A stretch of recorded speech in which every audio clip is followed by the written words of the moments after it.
The Balenciaga and Spanish Paintings exhibition is bringing together, for the first time, 95 pieces by the iconic designer and over 50 paintings from the 16th century all the way through to the 20th century, in fact. It's focusing on Balenciaga and inspiration that he genuinely took from old master paintings, the profound influence that they had on his designs, whether it's the colours and iridescence from El Greco's paintings, or the profound deep blacks that were so prevalent in Spain in the 16th and 17th centuries, or even in some of the more rippled and voluminous folds that you see in the Zurbarán paintings.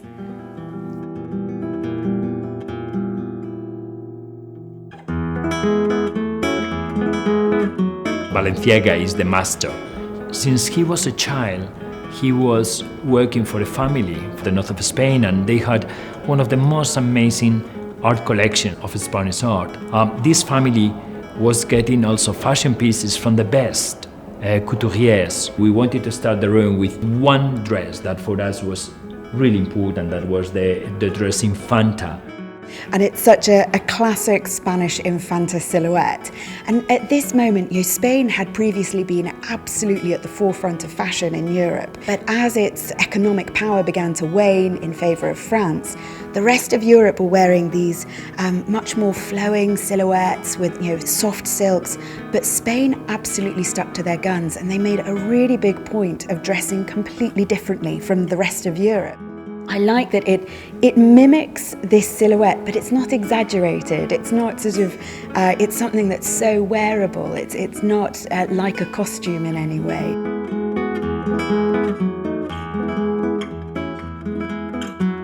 At this moment, Spain was an economic superpower with the discovery of the New World.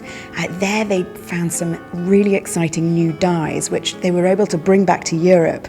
And once these much more sort of potent pigments were matched with the incredible skill of the European dye makers, it meant that they were able to produce fabrics of such intense colour. Two most important colours were red, which was coming from the tiny cochineal beetles, but then also black, which was coming from logwood, a sort of root that was boiled down to create this very, very dark and intense colour. And so for a monarch like Philip II to turn up at court suddenly wearing this very, very dark colour, it means everyone at court has to scurry to also be wearing black.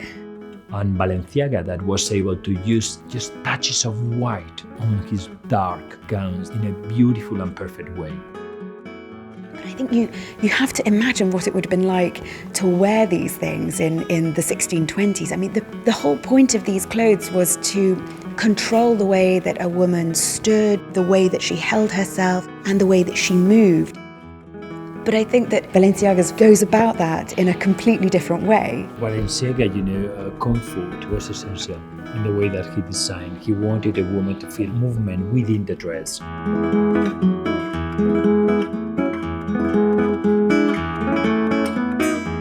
So seeing gowns alongside portraits of monks is quite an unusual juxtaposition. Can you tell us something about the relationship between these gowns and these paintings?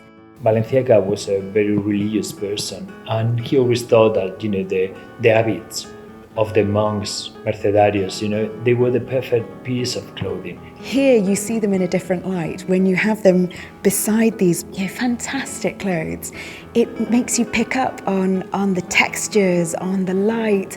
It really allows you to see them in a totally different way.